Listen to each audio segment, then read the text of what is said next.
Là on va aller déjeuner. On va manger à East Mama. J'ai trop faim. Il est 13h quelque chose. On devait manger à Toto, un restaurant japonais de base. Mais on n'a pas réservé. Du coup c'était complet. Et il a dit que la prochaine fois si on voulait venir, il faut réserver 2 à 3 jours à l'avance. Du coup on va manger East Mama, le restaurant italien du groupe Big Mama.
Trop joli en rose comme ça.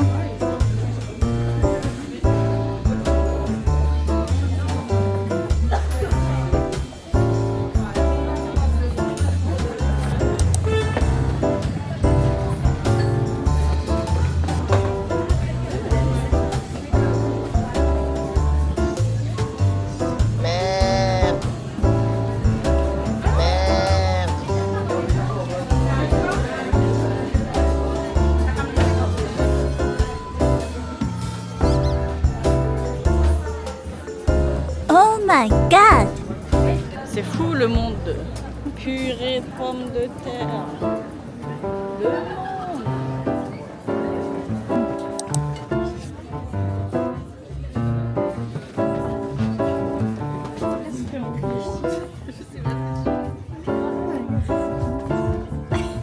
Salut, j'espère que vous allez bien. Aujourd'hui, on est mardi 20 janvier. Il fait beau. Il pleut pas, il fait très frais. Là, il est 10h14. Je vais me faire un petit café. Vous connaissez ce petit pot? Ça vient avec ça, avec son petit toit. Trop mignon. Je l'avais acheté à Primark, je crois. Là, c'est mon dernier café. Après ce café, j'arrête de boire du café. Parce que en fait, j'ai l'impression que ça me fait pas d'effet. Donc, j'ai pas envie d'ajouter de la caféine dans mon corps. Pour rien. Et j'ai pas envie de boire 3 à 4 cafés par jour. C'est trop. Donc, je vais switch ce café contre ça. C'est un ginger shot. Est-ce que vous connaissez ou pas? Ça se trouve à Lidl, c'est hyper bon. Ça, c'est shot de gingembre bio, donc c'est 100% gingembre. Vous avez aussi à la mangue et gingembre. Ça, c'est tellement mieux pour la santé. Vous buvez une canette tous les matins.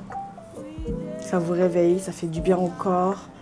Ça vous stimule, ça travaille de l'intérieur, quoi. Donc, last coffee of the... Je sais pas, du mois. Pas de l'année, quand même. Bon, pour l'instant, on va dire dernier café du mois.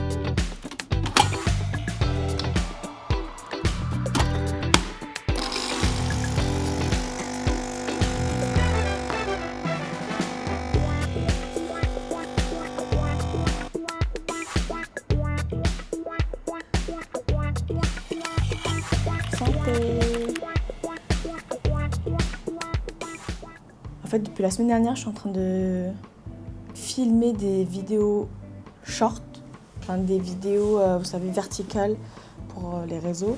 J'avais dit que je voulais me concentrer que sur Instagram, mais finalement, en fait, je me dis, je filme une vidéo, pourquoi pas les poster sur plusieurs plateformes. Bah, c'est plus rentable, quoi. Donc, je poste une vidéo que je fais sur Instagram et sur TikTok et sur les shorts YouTube. Donc, je suis en train de faire ça depuis la semaine dernière. J'apprends beaucoup parce que c'est tellement long d'éditer, c'était pas bien organisé dans le script. Genre quel jour tu fais les scripts, quel jour tu veux filmer, quel jour tu veux éditer, etc. En fait, si tu fais et le script le matin, après tu filmes l'après-midi et après tu édites directement pour poster direct dans la journée, en fait, t'es trop dans le rush. Tu peux pas faire ça tous les jours. Donc là, j'apprends comment m'organiser, quel sujet parler, quel sujet ça pourrait intéresser les gens. D'ailleurs, là, j'ai fait une vidéo que j'ai postée sur TikTok. On va dire que c'est une citation, mais comme si je le disais à vous, en fait. Et en gros, c'est comment gérer sa nervosité, mais pas dans le sens nerveux, j'ai envie de taper et tout. C'est vraiment comment gérer son stress, genre quand tu es dans une situation d'examen, par exemple, ou d'entretien. Là, tu es un peu nerveuse, tu stresses, quoi. Et en fait, j'ai dit dans la vidéo, bah non, je vais même pas le dire ici. Allez voir sur mes réseaux. Allez voir sur TikTok. Le titre, c'est « Gérer sa nervosité ». Et ça a pas mal marché. Je suis à quoi, 55 000 vues. Et il y a pas mal d'engagement. Enfin, il y a 10% d'engagement, quoi. Donc, c'est très, très bien. En sachant que moi, j'ai que 300 followers pour l'instant sur TikTok. Mais là, mon but, c'est bon, je suis vraiment déterre à avoir 10 000 abonnés cette année sur TikTok et 10 000 abonnés sur Instagram. Ça va venir avec le temps, je sais. Tu vas pas devenir riche du jour au lendemain. En fait, avec toute l'expérience que j'ai eue dans ma vie, à chaque fois, j'étais dans le rush d'un truc et ça n'a jamais marché. Tous les youtubeurs, les gens sur les réseaux qui disent « Ouais, tu peux gagner tant de followers en 30 jours, tu peux gagner 10 000 € par mois seulement, nanana. » C'est de la merde. Vraiment, faut pas écouter ces gens-là parce qu'en fait, ils savent comment gérer l'image. Ils savent que 80% de la population, on est dans la même situation et que on essaie de gagner de l'argent par tous les moyens, quoi. Et eux, ils savent très bien comment parler, ils savent très bien comment manipuler, en fait. Et après, ils vous vendent des formations en ligne pour vous donner les clés et astuces, blablabla. Donc, tout ce qu'ils disent, déjà, c'est du copier-coller et vous pouvez trouver facilement toutes ces informations-là sur YouTube, dans des livres. Ah oui, tout ce qu'ils disent, ça vient des livres qu'ils ont peut-être lus ou même pas, hein, et ils font que du copier-coller, juste la typographie, les couleurs, ils vont changer ça et basta. Vraiment, faites vos recherches à vous, apprenez de vous-même, apprenez à apprendre, ça c'est très important. C'est-à-dire, il faut vouloir se former, il faut vouloir apprendre un truc dans votre domaine. Donc là, moi, par exemple, j'apprends comment bien articuler, comment bien parler, comment communiquer à travers une vidéo, à travers la caméra, parce que je ne le faisais jamais, ça. C'est ce que je vais apprendre, comment éditer de façon à ce que je retienne l'attention des gens les 3 premières secondes. Ça, c'est très important. Donc, il y a l'accroche visuelle, il y a l'accroche sonore et il y a l'accroche texte. Ça, c'est les 3 accroches à faire absolument pour retenir l'attention de la personne qui regarde la vidéo. Dites-vous que même si vous n'avez pas le nombre de vues que vous souhaitez, si vous faites une vidéo et qu'il y a 300 vues, ça reste bloqué à 300 vues, c'est pas grave parce que ça va être... En fait, on sème des graines pour plus tard. Vous connaissez tous la citation. C'est pas le jour où tu sèmes la graine que tu vas manger le fruit. Bah là, c'est pareil. Surtout dans la création de contenu ou promouvoir votre produit, votre service. Parlez-en. Il faut vraiment avoir les gens à l'usure. Il faut vraiment montrer que vous êtes expert, que vous savez de quoi vous parlez, que c'est bien pour eux et que vraiment prouver. Pas prouver vous, votre personnalité, que vous êtes le meilleur. Prouvez que votre produit et votre service en valent la peine et que ça en vaut la peine de creuser plus loin et de regarder vos autres vidéos qui ont été bloquées à 300 vues. Donc même si vous bloquez à pas beaucoup de vues, laissez les vidéos, ne les supprimez pas et surtout ne vous dénigrez pas en disant « Ah, j'ai fait une vidéo nulle, ça n'a pas marché, ça n'a pas percé, c'est pas devenu viral. » Bah, c'est normal parce que les gens, ils ne vous connaissent pas, ils connaissent pas votre marque, ils connaissent pas votre produit. Laissez le temps au temps. Après, tout ce que je dis là, c'est pour vous, mais je pense que c'est une note aussi pour moi-même, pour que je comprenne qu'il ne faut pas que je m'affole, que je panique, mais je vous le dis à vous. Et je pense qu'il y a beaucoup de filles ou de garçons qui se lancent dans un business et qui aimeraient peut-être entendre ce que je dis, parce que oui, ça rassure, et c'est peut-être des choses qu'on ne trouve pas forcément, surtout dans le monde français. On n'arrive pas à avoir ces mots-là de la part de quelqu'un de lambda. Vous voyez ce que je veux dire? En fait, quand ça sort de la bouche des youtubeurs, finance bro, des trucs qui ont déjà 1 million d'abonnés, si j'arrive pas à atteindre le même résultat qu'eux au bout de 30 jours, en fait, je suis une merde. Bah, alors que pas du tout. Vraiment, c'est pas la norme. La norme, c'est de prendre son temps, connaître son produit et son service, connaître soi-même, avoir confiance en soi et continuer à en parler constamment et avoir les gens à l'usure. Parce que plus vous forcez avec ce que vous avez à dire, plus les gens ils vont dire mais en fait elle a trop confiance à ce qu'elle fait, ben vas-y là je vais m'intéresser. Donc voilà, aujourd'hui je vais filmer d'autres vidéos, je vais essayer de sortir marcher un petit peu. Donc je vous souhaite une très bonne journée et je sais pas si vous avez vu la vidéo juste avant, on a mangé chez East Mama, c'est tellement bon. En fait c'est un des restaurants du groupe Big Mama, je pense que tout le monde connaît maintenant. Et on a pris des arancini en entrée à la truffe. Si vous y allez, prenez ça, c'est tellement bon. J'en ai goûté des arancini dans ma vie. Mais là, c'était vraiment... bon, c'est pas très grand, mais vous avez 3 arancini. Les arancini, c'est des boulettes au riz. Et il y avait une petite boule de mozzarella à l'intérieur. C'était tellement bon. Vraiment, 10 sur 10, c'était une entrée. Après, on a pris comme une plancha, vous savez, avec le pain focaccia, je crois.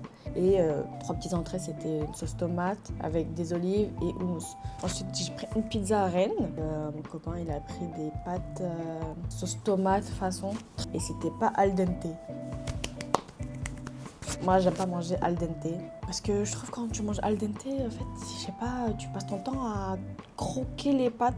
Enfin, t'as pas le plaisir à... Je sais pas. J'aime bien quand les pâtes sont bien cuites. En tout cas, East Mama, j'en commande à 100%. Si vous pouvez réserver, réserve à l'avance. Je vous souhaite une très bonne semaine à tous et on se retrouve pour la semaine prochaine.